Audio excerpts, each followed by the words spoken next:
Bismillahirrahmanirrahim. Assalamualaikum warahmatullahi wabarakatuh.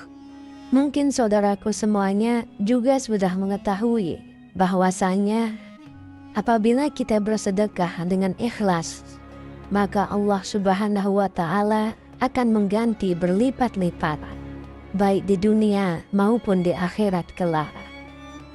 Hal ini sudah dijelaskan dalam Quran Surah Al-Baqarah ayat 261. Perumpamaan nafkah yang dikeluarkan oleh orang-orang yang menafkahkan hartanya di jalan Allah adalah serupa dengan sebutir benih yang menumbuhkan 7 bulir. Pada tiap-tiap bulir 100 biji, Allah melipat gandakan ganjaran bagi siapa yang Dia kehendaki. Dan Allah maha luas karunia-Nya, lagi maha mengetahui. Sahabat beriman yang dirahmati Allah, bolehkah kita bersedekah dan berharap Allah Subhanahu wa Ta'ala mengganti sedekah yang kita keluarkan dengan kekayaan di dunia? Itu boleh-boleh saja, selama kita mengharapnya hanya kepada Allah Subhanahu wa Ta'ala, dan bukan mengharap supaya ada seseorang yang memberikan kita kekayaan setelah kita bersedekah. Ini yang tidak dianjurkan.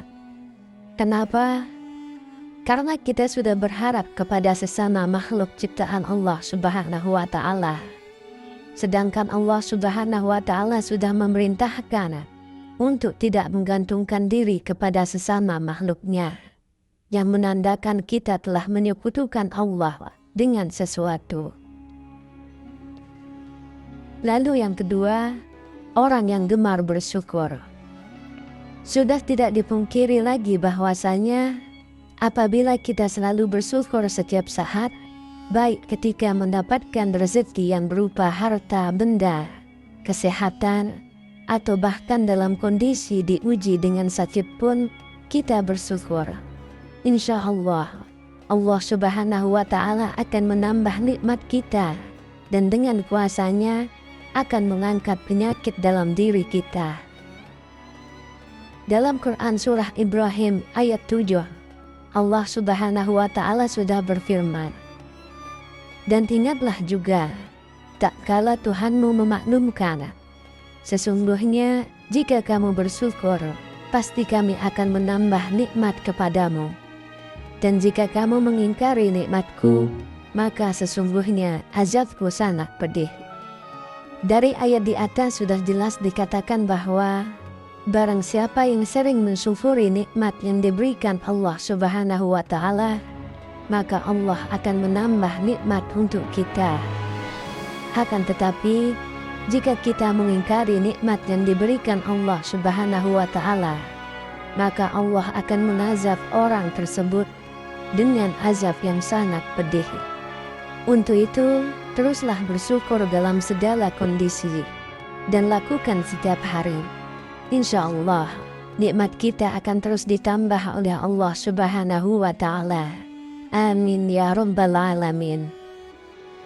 Yang ketiga, orang yang sering membaca Al-Quran, terutama surah Al-Waqiah.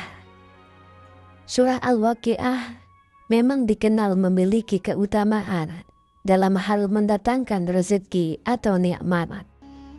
Dalam hadis Ibnu Adi disebutkan bahwa kita sangat dianjurkan untuk mengajarkan surah Al-Waqiah kepada istri atau keluarga dan anak-anak kita, karena surah tersebut merupakan surah yang mampu menderaskan rezeki bagi siapapun yang mengamalkannya, insya Allah. Yang keempat, orang yang sering beristighfar. Istighfar merupakan salah satu usaha batiniah kita untuk memohon ampunan kepada Allah Subhanahu wa Ta'ala atas segala dosa yang kita perbuat. Lalu, apa hubungannya dengan selalu dikejar rezeki? Orang yang selalu beristighfar dalam kondisi apapun secara tidak langsung dapat membersihkan hatinya dari segala dosa dan kesalahan. Ketika hati kita bersih, maka kemungkinan besar rezeki yang diberikan oleh Allah Subhanahu wa Ta'ala bisa sampai kepada kita. Dalam Quran Surah Hud ayat 3, Allah Subhanahu wa Ta'ala sudah berfirman, "Dan hendaklah kamu meminta ampun kepada Tuhanmu dan bertaubat kepadanya. Jika kamu mengerjakan yang demikian, niscaya Dia akan memberi kenikmatan yang baik terus-menerus kepadamu sampai kepada waktu yang telah ditentukan. Dan Dia akan memberikan kepada tiap-tiap orang yang mempunyai keutamaan atau balasan keutamaannya. Jika kamu berpaling, maka sesungguhnya aku takut kamu akan ditimpa siksa hari kiamat." Sahabat beriman yang dirahmati Allah, marilah kita semua mulai membiasakan untuk terus beristighfar supaya hati kita menjadi bersih dan kita bisa mendapatkan nikmat yang Allah Subhanahu wa Ta'ala janjikan. Karena kita semua tahu Allah Subhanahu wa Ta'ala menyukai orang-orang yang berhati bersih. Lalu yang kelima, orang yang suka berdoa dan selalu berusaha. Berdoa dan berusaha merupakan satu paket yang tidak bisa dipisahkan. Ketika kita meminta sesuatu kepada Allah Subhanahu wa Ta'ala, karena sangat mustahil orang yang hanya berdoa saja tanpa berusaha akan mampu mendapatkan apa yang diinginkan dalam doanya.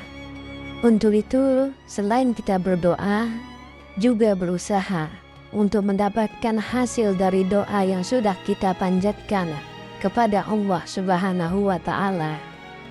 Sebagaimana sebuah ungkapan, "Man jadda wajadda," yang artinya, barang siapa yang bersungguh-sungguh akan menemukan hasil yang diinginkan. Kemudian yang keenam, orang yang selalu tawakal kepada Allah Subhanahu wa Ta'ala. Secara harfiah, tawakal adalah berserah diri dan menyandarkan hati hanya kepada Allah Subhanahu wa Ta'ala. Orang yang tawakal merupakan orang yang sangat yakin, seyakin-yakinnya bahwasannya hanya Allah Subhanahu wa Ta'ala saja yang dapat memberikan dan mencegah. Maksudnya adalah memberi manfaat dari apa yang telah diciptakannya, memberikan nikmat kepada setiap manusia dan seluruh jagat seisinya, serta mencegah keburukan yang dilakukan manusia maupun dari syaitan. Dari Umar bin Khattab radhiyallahu anhu, Rasulullah Shallallahu alaihi wasallam pernah bersabda, "Seandainya kalian sungguh-sungguh bertawakal kepada Allah, sungguh Allah akan memberi kalian rezeki sebagaimana Allah memberi rezeki kepada seekor burung yang pergi dalam keadaan lapar dan kembali dalam keadaan kenyang."